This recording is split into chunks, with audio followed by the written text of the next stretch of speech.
Do you know that one decision after 70 could quietly erase decades of security and peace of mind?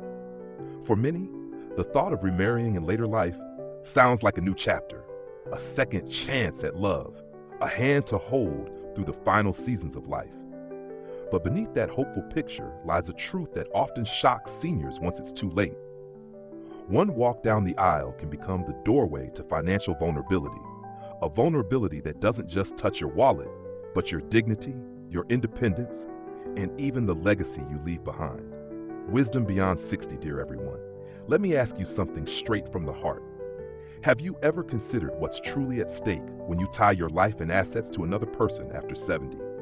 You've worked an entire lifetime to build stability, a modest home, a pension, savings tucked away, maybe a little inheritance for your children or grandchildren. All of it feels safe until remarriage suddenly changes the rules of the game. The law doesn't always honor your careful planning. In fact, in many cases, it rewrites the script the moment you say, "I do." Imagine thinking you've secured a steady monthly Social Security survivor benefit from your late spouse, only to discover that remarrying erases it overnight. Picture a nest egg you thought would last you through retirement, now stretched thin to cover debts you didn't create, medical bills, loans, or financial obligations from your new spouse's past. The reality is harsh. Your world, once stable, can shift dramatically with a single signature. And it isn't about bad intentions. Sometimes it's simply the system itself binding your future to someone else's financial story, whether you're ready for it or not. And then comes the inheritance question. Maybe you promised your daughter that the house she grew up in would one day belong to her, or you wanted to leave a small fund for your grandchildren's education. But remarriage can reroute that path. Without airtight legal protection, the assets you've spent a lifetime guarding may end up in the hands of a new spouse or even their family. These are not abstract warnings. They are lived realities for countless older adults who remarried in good faith and later found themselves watching their legacy slip away. Take a moment and think about the psychological weight of financial loss at this age. It's not just numbers on a bank statement. It's the feeling of losing control over the life you've built. It's the shame of having to tell your children that the money you thought would be theirs is gone.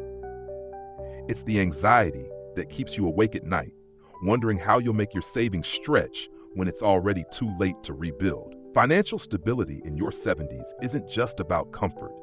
It's about peace of mind, about knowing you can live on your own terms without leaning on anyone else. That's why so many seniors, even those who crave companionship, have looked back and quietly admitted that remarriage brought them stress instead of joy. Not because love wasn't real, but because the consequences of mixing finances at this stage of life were heavier than they ever expected. The question isn't whether love matters, it always does. The question is whether you're willing to risk your independence, your benefits, and your legacy for it. Before we continue deeper into this subject, let me pause here to ask for your support. If these words are making you stop and think, even if they feel uncomfortable, it means you're beginning to see what so many only realize too late. Please subscribe to Beyond 60 Wisdom so we can keep creating honest, life-changing content that speaks directly to your stage of life. Your support is what allows us to bring forward the truths that matter most. Now, I want to leave you with a question to reflect on, and I'd love for you to answer it in the comments below. If you had to choose, which would you value more after 70?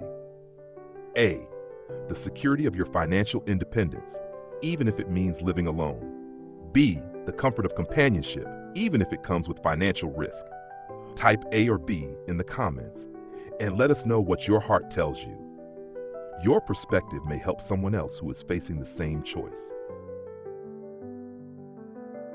When we talk about love and companionship in our 70s, most of us picture evenings filled with laughter, a partner to share meals with, or someone to walk beside us during quiet afternoons. It sounds warm, safe, and healing. But there's another side of remarriage after 70 that rarely gets discussed until it arrives unannounced: the heavy responsibility of managing another person's health alongside your own. And at this stage in life, health isn't a small matter. It's the center of everything. By the time we reach our 70s, nearly all of us have our own set of health concerns. Maybe it's aching joints, rising blood pressure, or the daily routine of managing medications. These challenges already require energy and discipline. Now imagine adding another person's needs on top of your own. Doctor's appointments, physical therapy sessions, special diets, medications with strict schedules. At first, it may seem like a small adjustment, but over time it often becomes a never-ending responsibility that quietly consumes your days. What begins as gentle support can slowly transform into full-time caregiving. This shift can be subtle at first. A forgotten pill here, a request for help getting in and out of bed, maybe driving them to one or two extra appointments. But as the years pass, those small tasks expand. You may find yourself lifting, bathing, and managing round-the-clock care. And while you want to be there for someone you love, it comes with a hidden cost: your own health and spirit.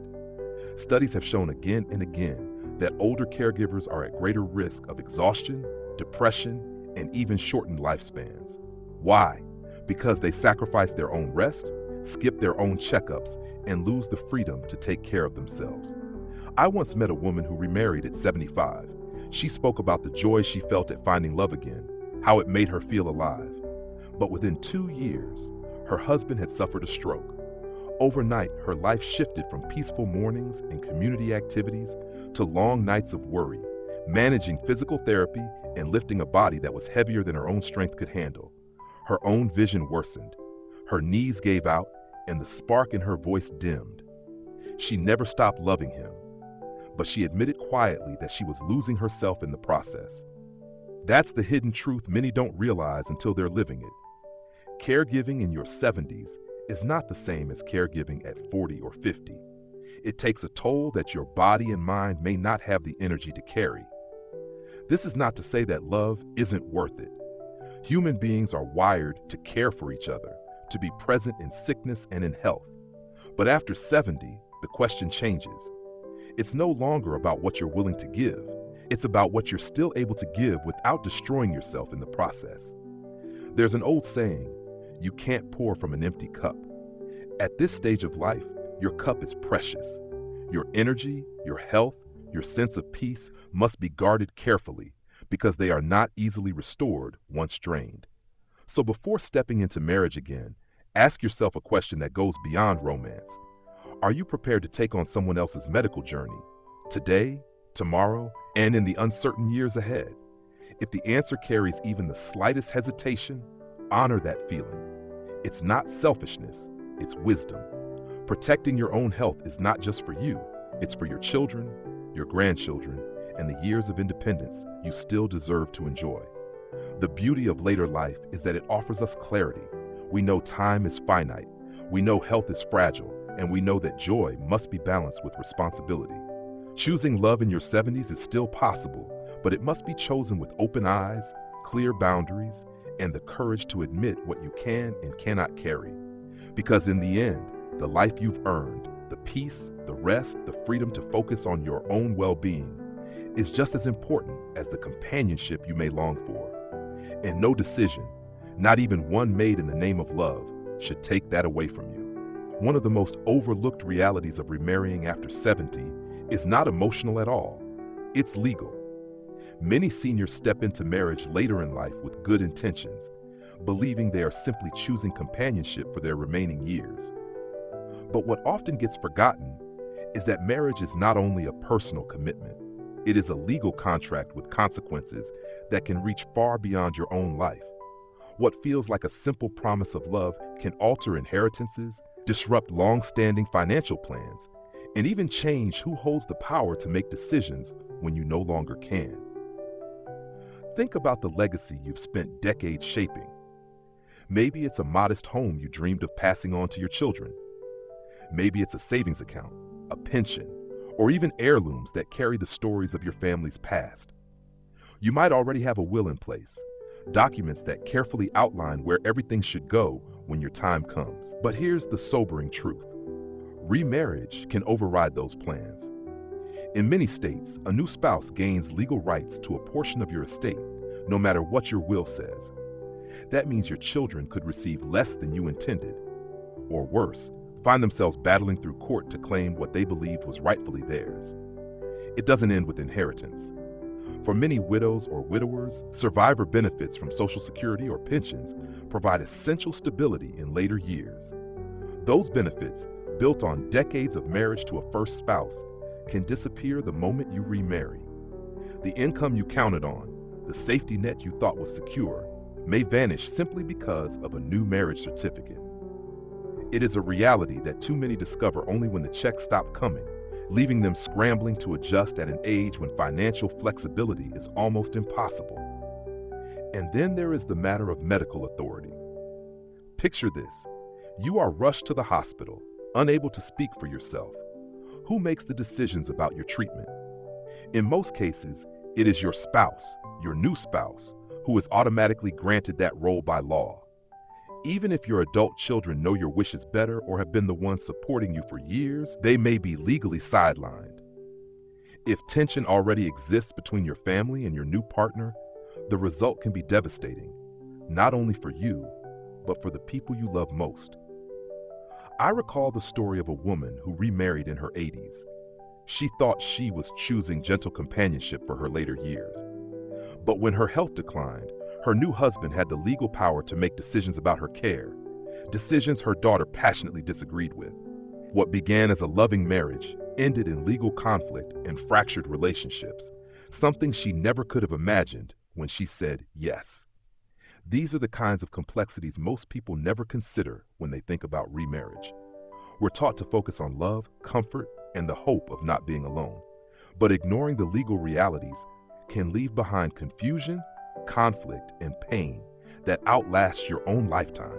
Protecting your legacy, your health decisions, and your family's future requires clear thinking and sometimes uncomfortable conversations. It isn't unromantic to ask hard questions.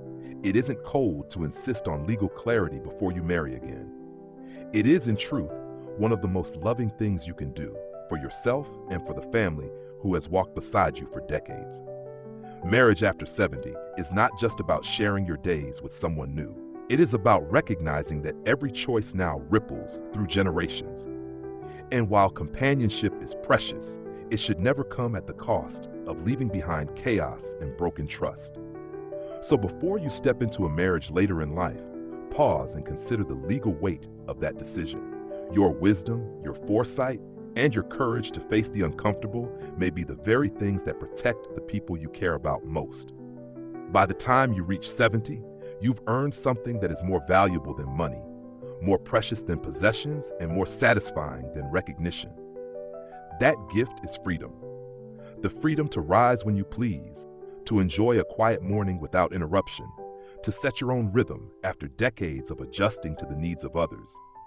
But remarriage at this stage of life can quietly place that freedom in jeopardy, often in ways that aren't visible at the start.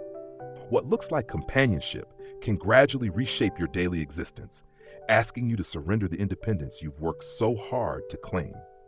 When you were younger, compromise was expected. Building a life together meant adjusting your habits, sharing responsibilities, and learning to bend so that two lives could become one. But in your 70s, things are different. Your routines are no longer temporary preferences. They are the foundation of your well-being. You know which foods agree with you, how much rest you need, and what keeps your body and spirit steady. Introducing someone new into that carefully balanced life can feel less like joy and more like disruption. Perhaps your new partner prefers the television on from morning to night, while you've grown to cherish the sound of birds and the rustle of a newspaper. Maybe they expect full meals at strict times, while you've come to enjoy light, simple eating. These may sound like small differences, but they add up, slowly chipping away at the peace you once took for granted. And in later life, peace is not just comfort, it is medicine. Without it, even minor irritations can turn into stress that wears on your mind and body. There is also the emotional labor that comes with any relationship, no matter the age. Listening, negotiating, explaining, and managing expectations require energy. At 70 and beyond, that energy is finite. You may find yourself spending hours adjusting to another person's moods or family obligations, when all you really wanted was time to paint, read, or simply rest. Over time, the companionship that once felt sweet can begin to feel like a slow erosion of self. I once spoke with a woman who had lived independently for 7 years after losing her husband. She had built a rhythm that gave her joy: early morning walks, afternoons with her books, weekends visiting her grandchildren. When she remarried, those patterns changed. At first, she loved the company, the shared dinners, and the laughter. But little by little, her mornings grew shorter, her alone time shrank, and her decisions required constant negotiation. I didn't mind compromise when I was younger, she admitted, but now every little change feels like a loss. This doesn't mean that love and companionship have no place after 70. They absolutely do. But the reality is that the freedom you hold now is the result of decades of sacrifice. You spent years raising children, caring for spouses, working long hours, and serving the needs of others. At this stage, you have finally reached the season of life where you are entitled to live by your own rhythm. To give that up without careful thought is to underestimate the value of independence in later years. So before you say yes again, pause and ask yourself, do I truly want to share not only my heart, but also my schedule, my space, and my solitude? Am I ready to trade the freedom I have earned for the adjustments that come with marriage? The answers are not the same for everyone, but they must be faced with honesty. Because once freedom is gone, reclaiming it can be harder than you ever imagined. In your 70s, companionship can be beautiful, but peace and independence may be priceless. Your challenge is not to choose between love and solitude, but to decide what balance will honor the life you've already built. And that decision, made with clarity, can be the difference between years of quiet fulfillment and years of unspoken regret.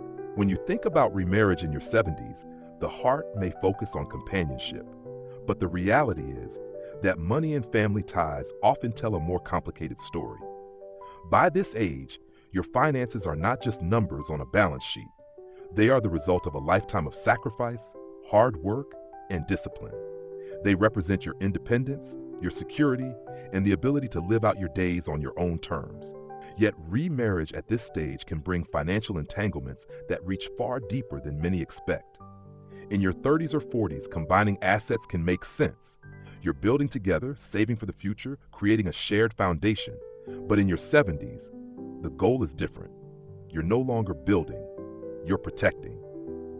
Every dollar saved, every property maintained, every account preserved, it's all meant to safeguard your peace of mind and perhaps create a legacy for your children or grandchildren. Remarriage has the power to disrupt that, not always intentionally, but through the legal and practical realities that come with blending lives. Consider what happens when a new spouse arrives with debts or financial obligations of their own. It might be unpaid medical bills, credit card balances, or even adult children who expect support. Suddenly, your careful planning is no longer just about you. Shared accounts, joint ownership, or even simple generosity can draw down the resources you had intended to last a lifetime. And because marriage is a legal union, your assets may be exposed in ways you didn't anticipate. One signature on a loan or one agreement to merge finances can begin to unravel years of work. Inheritance adds another layer of complexity. Perhaps you always assumed your estate would pass cleanly to your children or that your home would remain in the family. Without legal protections such as updated wills or prenuptial agreements, remarriage can blur those lines. The assets you hoped would strengthen your family's future might instead become part of another family's story. The result can be conflict between stepchildren and your own children, resentment and fractured relationships that linger long after you're gone. I once spoke to an elderly man who remarried in his 80s after losing his wife of 50 years. He entered the marriage with trust and hope, believing that love would see them through. But within 2 years, he found himself paying off medical expenses he hadn't anticipated and supporting his new spouse's son, who struggled financially. The savings he had earmarked for his daughter's inheritance dwindled, and in the end, he was forced to sell the vacation property that had been in his family for decades. His words stayed with me. I just wanted companionship, but I ended up giving away half my life. The truth is not that remarriage always leads to financial ruin. Many couples manage it well with honesty, planning, and legal safeguards. But the risks are undeniable, and at this stage of life, the margin for error is slim. You do not have the luxury of decades to rebuild what you might lose. That is why clarity is essential. Clear conversations with your partner, clear legal agreements, and clear boundaries about what you are and are not willing to risk. This stage of life should be about peace, security, and choosing how to spend your days without fear of financial chaos. Love and companionship are beautiful, but they must be balanced with the wisdom to protect yourself and your family. Ask yourself whether you are prepared to merge not just your heart, but your estate, your obligations, and your legacy. If you feel even a shadow of doubt, it may be a sign to pause, seek advice, and ensure that your choices honor the life you have already built. Because in the end, money in later years is not about wealth, it is about freedom. And your freedom deserves to be guarded just as carefully as your heart. By the time we step into our 70s, we have lived through storms, victories, heartbreaks, and joys that younger generations may never fully understand. We've given, sacrificed, and built a life with our own two hands. And now, many of us stand at a crossroads, wondering if remarriage will bring comfort or conflict. What we've explored together reveals a truth that is not always easy to face. While love in later years is real and valuable, it often comes with financial risks, health burdens, legal complications, and the quiet erosion of freedom. Yet this conversation is not meant to scare or discourage. It is meant to empower. Because with wisdom comes the ability to make choices that truly honor the life we have already built. The lesson here is not that love should be avoided or that companionship is dangerous. The deeper lesson is that you, as an elder who has carried so much for so long, deserve to choose wisely. You deserve to ask hard questions and set boundaries without guilt. You deserve to protect your financial security, your health, your independence, and the legacy you want to leave behind. The truth is, at this stage of life, you no longer have to prove anything to anyone. You are whole as you are. And whether companionship enters your life through marriage, through deep friendships, or through time spent with family and community, what matters most is that it nurtures you instead of drains you. So how can you apply this lesson today? Start with clarity. Take a fresh look at your finances and your plans for the future. Have open conversations with your family about your wishes. If you are considering companionship, talk honestly about boundaries, expectations, and what you can and cannot give. And most importantly, remember that solitude does not mean loneliness. You can find fulfillment in small routines, in hobbies, in the laughter of grandchildren, and in the peace of your own company. The choice you make now should be rooted not in fear of being alone, but in trust that your life still holds meaning, even without a ring on your finger. We are conditioned to think that being partnered means being complete. But what if the truth is the opposite? What if this season of life is not about blending with someone else, but about returning to yourself? The wisdom of age teaches us that joy is not always found in adding more, but in appreciating what already is. And if love does come, let it be on terms that protect your dignity and honor your journey. Now I'd like to hear from you. If you had the choice today, what would bring you the greatest peace? Sharing your days with someone new or preserving the independence you've worked so hard to build? Please share your thoughts in the comments below. Your perspective may help another person who is wrestling with the same question. And if this video has given you something to reflect on, something that touches your heart or opens your eyes, please support our channel. If you find our message meaningful, subscribe to Beyond 60 Wisdom. Leave a comment with your experiences and share this video with your friends so they too can think about these important choices. We promise to listen to your feedback, to take your stories seriously, and to keep creating content that speaks directly to the reality of life after 60. From the bottom of our hearts, thank you for being here. Your presence gives us the strength to continue this journey with you every single day.